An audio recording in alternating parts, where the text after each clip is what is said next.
ये जो परिस्थितियां पैदा हुई हैं इनके सामने, ये उसी का नतीजा है कि हाउस इतने दिन डिस्टर्ब रहा है। और आज जिस प्रकार से ये भागे हैं एकदम से, हिम्मत नहीं कर पाए हैं हाउस का सामना करने का, ये भी तो हाउस न चलने देने का ही नतीजा है। जिस प्रकार से विपक्ष बाहर आके प्रांगण में पार्लियामेंट के आंदोलन कर रहा है, धरना प्रदर्शन कर रहा है, तो इतना दबाव सरकार के ऊपर बना हुआ है, उसको काउंटर करने वाले जो भारतीय जनता पार्टी के विद्वान सांसद थे, वो कहाँ है आजकल? दिख नहीं रहे। नमस्कार दोस्तों, कैसे हैं आप लोग? उम्मीद है आप सभी अच्छे होंगे। संसद का मानसून सत्र खत्म हो चुका है। प्रधानमंत्री नरेंद्र मोदी और गृह मंत्री अमित शाह आखिरी दिन सदन में मौजूद थे, लेकिन वो कुछ बोलते, उम्मीद तो यही की जा रही थी, लेकिन उनके बोलने से पहले ही ओम बिरला ने सदन स्थगित करके टाटा बाय बाय कर लिया। उन्होंने कहा कि अब सब लोग जाओ, अपने घर जाओ, हो गया जो होना था। 19% इस बार लोकसभा की प्रोडक्टिविटी रही है, ये जानकारी किरण रिजिजू ने दी है।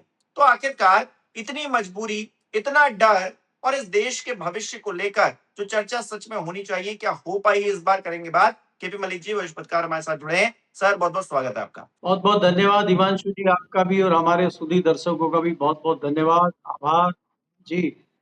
सर, इतिहास में जो आज तक नहीं हुआ, आपने तो लंबे अरसे तक जो है संसद को कवर किया, राजनीति को बड़े करीब से देखा है। कभी ऐसा देखा है कि पूरा सत्र चला जाए और जो सरकार के मुखिया हो वो सदन में झांकने तक ना आए, और आखिरी दिन आए भी, सबको उम्मीद हो कि कुछ तो बोलेंगे, कुछ तो कहेंगे, अपनी बात तो रखेंगे, आखिरी दिन ही सही, लेकिन 4 मिनट भी अगर सदन ना चल पाए, मोदी, शाह जी, राहुल गांधी या पूरे विपक्ष के सामने टिक ना पाए अगर चंद मिनट भी, तो फिर इसे डर नहीं कहेंगे तो और क्या कहेंगे?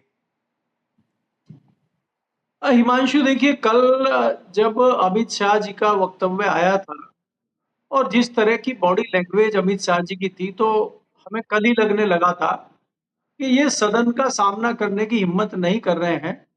अगर इनको सदन का सामना करना होता तो ये मीडिया का सहारा नहीं लेते। और मीडिया में भी आपने देखा होगा कि सिर्फ इन्होंने 2 एजेंसी को बाइट दी थी, बाकी मीडिया को भी दूर रखा इन्होंने। 90% गोदी मीडिया ही अंदर रहता है हाउस में, उसको भी विश्वास नहीं किया, कहीं कोई क्रॉस क्वेश्चन ना पूछ ले इनसे, इसलिए इन्होंने एजेंसी के भोंपुओं को अपना बाइट दी। एजेंसी वाले तो जनरली बाइट कलेक्टर होते हैं, बाइट उन्होंने ले ली, उसके बाद डिस्ट्रीब्यूट कर दी, वो चैनलों पे चली। तो हमें तो कल ही लग गया था कि ये सामना नहीं करेंगे। और मैं तो शाम तक, रात तक सोचता रहा कि क्या रणनीति हो सकती है, क्या जो इतने बड़े चाणक्य हैं, भारतीय जनता पार्टी के इतने बड़े रणनीतिकार हैं, यार इतनी आसानी से तो नहीं जाने देंगे, ये कुछ ना कुछ तो करेंगे। तो मेरे दिमाग में ये आया और मैंने ट्वीट भी किया रात को कि अगर अमित शाह जाके 11 बजे हाउस में बैठ जाते हैं और बैठ के वहां पे शुरू होता है, जो भी हो हंगामा होता है, उसके बाद ये खड़े होकर अगर बोलना शुरू कर देते हैं या ये संसद का सामना कर लेते हैं, तो कहीं कोई ऐसा पैंतरा तो नहीं पा लिया इन्होंने कि ये धराशायी कर दें विपक्ष को। हमें इस तरह के उद्देश्य, इस तरह की चीजें भी हमारे दिमाग में आ रही थी।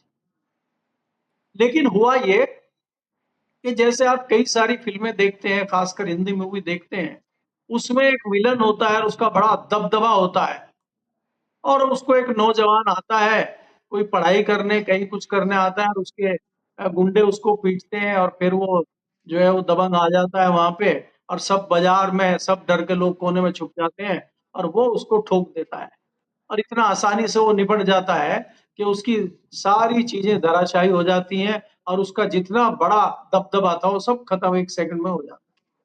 तो मैं तो ये तस्वीर देख रहा हूँ और आज तो महामानव भी आ गए। आज तो दोनों सरेंडर की मुद्रा में दिखाई दिए। अगर आप उनकी बॉडी लैंग्वेज देखें, जब सदन में वंदे मातरम का जो है गीत चल रहा था, सर झुकाए खड़े हुए थे, आंखें मिलाने की हिम्मत नहीं थी।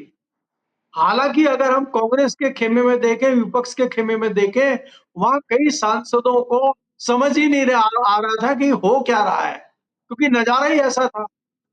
और जैसे ही वंदे मातरम खत्म हुआ, जो ज्ञान दे रहे थे कई दिनों से स्पीकर, जो वो बता रहे थे कि भाई हाउस चलने देना चाहिए, देश भी चाहता है सदन चले, लोगों के पैसे खर्च हो रहे हैं, करदाता का टैक्स जा रहा है, वो दुनिया भर का ज्ञान सब देते थे। आज कोई ज्ञान उन्होंने नहीं दिया। आज उनका संबोधन भी नहीं हुआ, हम कम से कम उनका संबोधन 1-1.5 मिनट सुन लेते थे। आज कुल ही उन्होंने 1 मिनट में सारा मामला निपटा दिया और सीधा उन्होंने अनिश्चित काल के लिए हाउस को एडजर्न करके और कितनी तेजी से वो भागे। आपने अगर वो विजुअल देखे हों, तो बड़े आश्चर्यचकित करने वाली चीज़ें हमारे सामने आई। अब अगर हिमांशु जी आपका अगला सवाल ये है कि ये क्यों डरे? ऐसा क्यों हो रहा है? इस बीच में क्या हुआ? कोई पैंतरेबाज़ी ये क्यों नहीं कर पाए? इन्होंने सब कुछ करने की कोशिश की। आपको याद होगा पिछले दिनों गृह मंत्री अमित शाह महाराष्ट्र गए थे, उसके बाद तमिलनाडु भी गए थे, उसके बाद आंध्र प्रदेश भी गए थे, उसके बाद जो है शायद कर्नाटक भी गए थे। तो तमाम जगहों से सांसदों ने इनको ठेगा दिखा दिया। और आपने देखा कि परसों तो तमिलनाडु की विधानसभा में परिसीमन के खिलाफ बिल पारित कर दिया गया और डीएमके उनके पक्ष में खड़ा हो गया सरकार के। तो वहां से कहीं ना कहीं निराशा इनको हाथ लगी है और जो इनको लग रहा था कि हम परिसीमन ला के सब कुछ जो है अपने पाले में खींच लेंगे और परिसीमन ला के हम बहुत बड़ा करिश्मा कर देंगे, वो परिसीमन के चक्कर में एफसीआरए बिल भी नहीं ला पाए, क्योंकि एफसीआरआई में लपेट के इस बार परिसीमन को लाना चाहते थे, जिस प्रकार से पिछली बार महिला बिल में लपेट के परिसीमन को लाना चाहते थे, क्योंकि परिसीमन एक अकेला तो नहीं ला पाए। तो ये जो इनका जो सारे सपने थे वो धरे रह गए और ये जो मामला इनका हुआ है, आपको ये देखना होगा हिमांशु कि पिछले चंद महीनों में, हालांकि देखिए मोरल डाउन तो 2024 के रिजल्ट से इनका हो गया था। हम जैसे लोग जो औसत बुद्धि के विश्लेषक हैं, पढ़ते हैं, चीजों को समझते हैं, 2024 के बाद से बहुत ज्यादा दबाव में, चाहे वो प्रधानमंत्री मोदी हो, चाहे वो चाणक्य अमित शाह हो और चाहे पार्टी के दूसरे लोग हैं जो नहीं बोल पा रहे हैं, उनकी मजबूरी है। जैसे कई सारे मजबूर भी तो केंद्रीय मंत्री हैं, उसमें भाई आपके राजनाथ जी हैं, दूसरे लोग हैं, गडकरी हैं, वो तो बेचारे ढोल बजा रहे हैं वैसे ही। उनके ढोल में आवाज नहीं आ रही, लेकिन दिखाने के लिए ढोल बजा रहे हैं वो। आवाज तो इन्हीं के उसमें से आती थी। तो जिस प्रकार के निर्णय हुए, जिस प्रकार का ऑपरेशन सिंदूर हुआ और ट्रंप ने कहा कि भाई हम युद्ध रोक देते हैं और सारी चीजें ट्रंप ने बहुत बदतमीजियां करी, काउंटिंग होनी शुरू हो गई कि अभी उनकी 50 गलतियां हो गई हैं, अभी 60 गलतियां हो गई हैं, अभी ट्रंप की 100 गलतियां हो गई।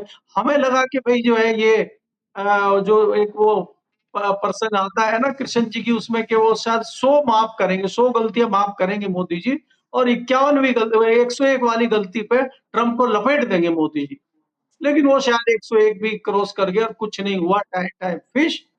तो तब से लगने लगा कि ये कुछ नहीं होगा और ये बहुत बुरी तरह से घबराए और डरे हुए हैं, अब ये कुछ नहीं करेंगे। तब से आज तक अगर आप देखेंगे, जो काम बड़े-बड़े नेता, जो काम बड़े-बड़े एक्टिविस्ट, जो काम बड़े-बड़े आंदोलनकारी नहीं कर पाए, वो हमारे छोटे युवाओं ने कर दिया, वो हमारे जेन ज़ी ने कर दिया।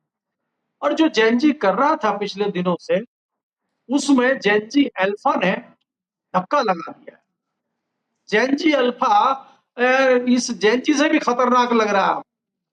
ये जेन ज़ी तो फिर भी थोड़ा-सा जो है आंदोलनकारी और सिद्धांतों की बात करता है। वो तो सीधा डीएम के ऑफिस में घुस जा रहा है। और मैंने तो एक वीडियो देखी यूपी की, 15 दिन पुरानी वीडियो होगी लगभग वो। एक लड़का है वो डीएम से बहस करता है और ये कहता है ये काम कराइए, डीएम कहता है कि हम देखते हैं। इसको बोला नहीं देखना नहीं है, इसको कराइए। तो जब ये इस तरह के लोग सवाल पूछने वाले आ जाएँगे, फिर इस तरह के लोगों को बिस्तर बोरिया बाँध के निकल लेना पड़ेगा। ये परिस्थितियाँ देश में बन चुकी हैं, अब हमें लगने लगा है। और राहुल गांधी ने वही नस युवाओं की पकड़ ली है।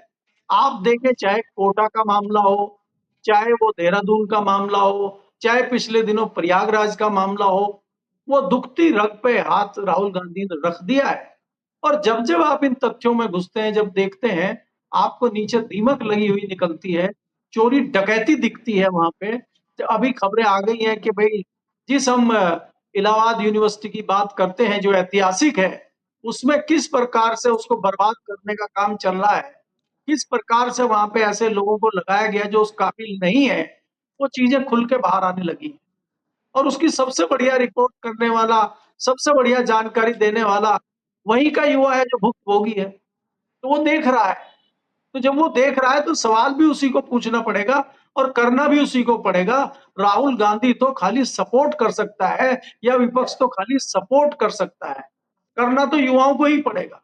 अगर यूनिवर्सिटी को बिल्कुल। ठीक करना है तो उन्हीं उन्हीं विद्यार्थियों को, उन्हीं छात्रों को करना पड़ेगा। हॉस्पिटल को ठीक करना है तो उन्हीं मरीजों को और उनके परिवार को करना पड़ेगा जो वहां इलाज करा रहे हैं। तो अब लोगों को हम्म। खड़ा होना पड़ेगा। जब तक लोग अब आप बताइए, हाईवे धंस रहा है 60 पे, भाई 60 किलोमीटर पे हाईवे धंस गया, तो हाईवे धंस रहा है कानपुर में, लखनऊ में, और उसको ठीक कराने क्या केरल के लोग आएंगे? तमिलनाडु से लोग आएंगे वहां सवाल पूछने बिल्डर से और सरकार से? वहां के लोग क्यों नहीं पूछ रहे? स्थानीय लोग क्यों नहीं आ रहे हाईवे पे कि भाई ये चोरी डकैती आप कर रहे हो, हमारे पैसे से हमारी रोड बना रहे हो, हमसे टोल टैक्स ले रहे हो और ये सड़कें धंस रही हैं? ये सवाल कौन पूछेगा भाई?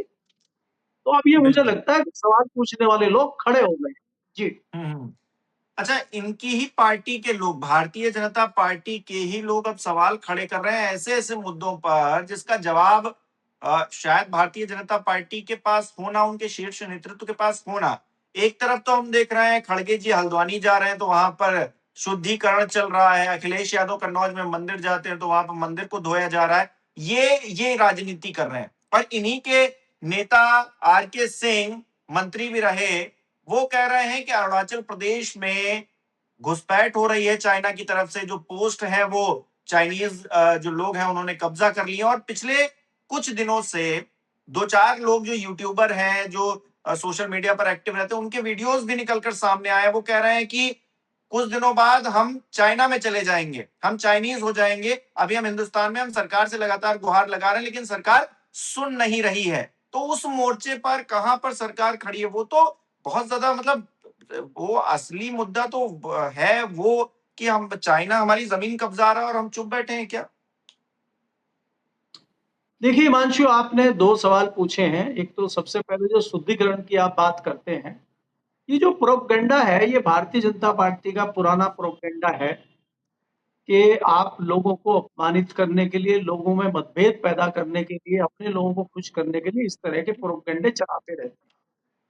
आप पहले हिंदू मुस्लिम चलाते थे, अब आपको हिंदुओं के अंदर भी डाइवर्जन करना है तो वहां पे फिर ये शुद्धिकरण का कार्यक्रम शुरू कर दीजिए।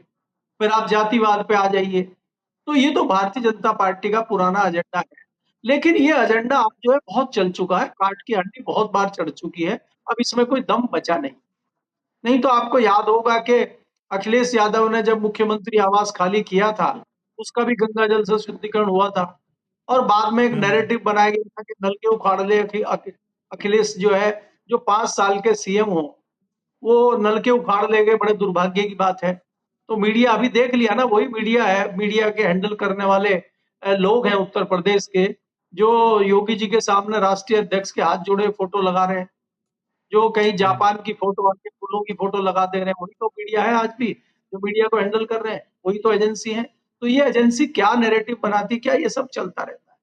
ये बहुत महत्वपूर्ण मुद्दा है अरुणाचल का।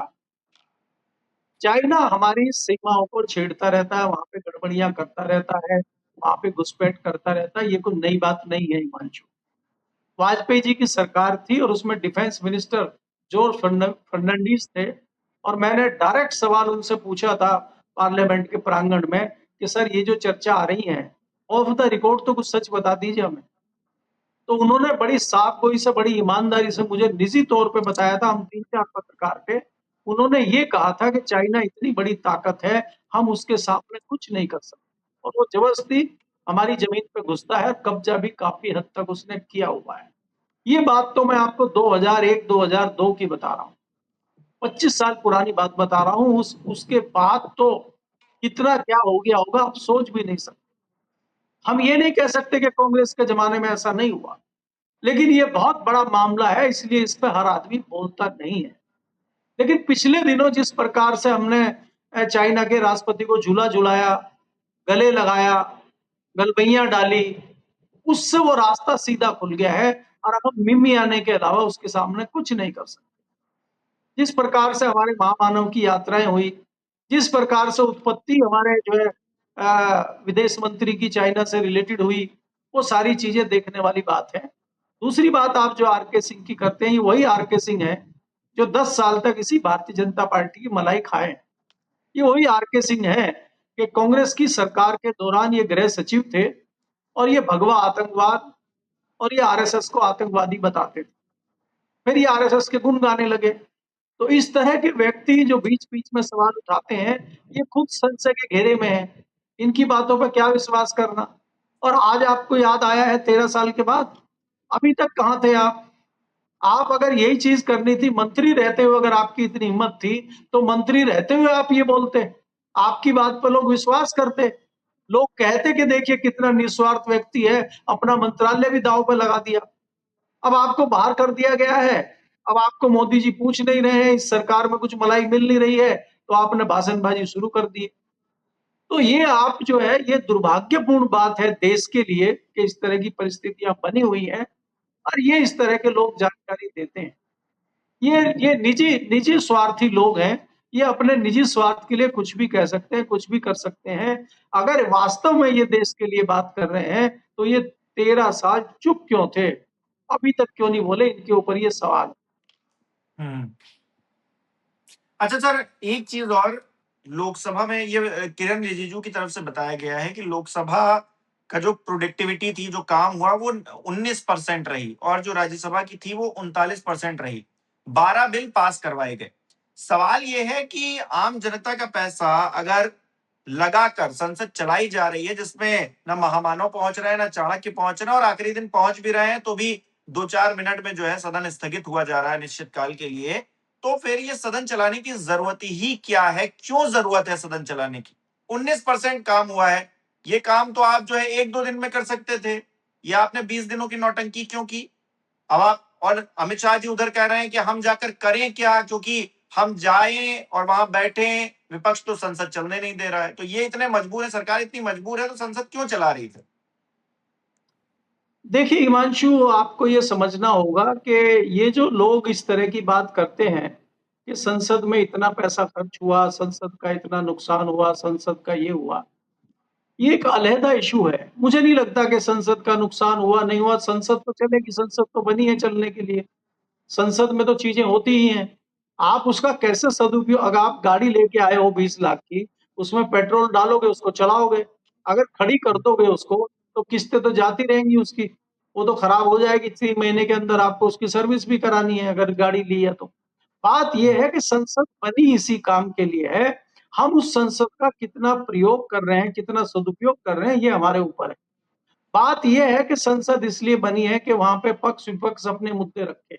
आपको मैं एक पुरानी चीज़ याद दिलाता हूँ, कांग्रेस के ज़माने की या वाजपेयी के टाइम की भी बताता हूँ। ये परिस्थितियाँ कई बार कांग्रेस पहले भी पैदा करती थी, हाउस को ना चलने दें। विपक्ष कोई भी हो, विपक्ष क्यों दबाव बनाता है कि वो हाउस में हल्ला करे, ना चलने दे, सरकार पे दबाव बनाने के लिए। और ये हमारी खूब बातें मैं अक्सर ज़िक्र करता हूँ, जब राज्यसभा में अरुण जेटली राज्यसभा के नेता थे, जहाँ आज खड़गे हैं, और लोकसभा की नेता थी, जहाँ आज राहुल गांधी है, वहाँ सुषमा स्वराज होती थी। तो सुषमा स्वराज ने भी प्रेस कॉन्फ्रेंस में कहा था कि ये जो आप बात कर रहे हैं, तब भी हम कहते थे कि भई इतने दिन से पार्लियामेंट नहीं चल रही है, बड़ा नुकसान हो रहा है। तो सुषमा स्वराज ने कहा था ये नुकसान हो रहा है, ये नुकसान उस नुकसान से बड़ा है, जो हम मुद्दे उठा रहे हैं, उससे आकलन करिए।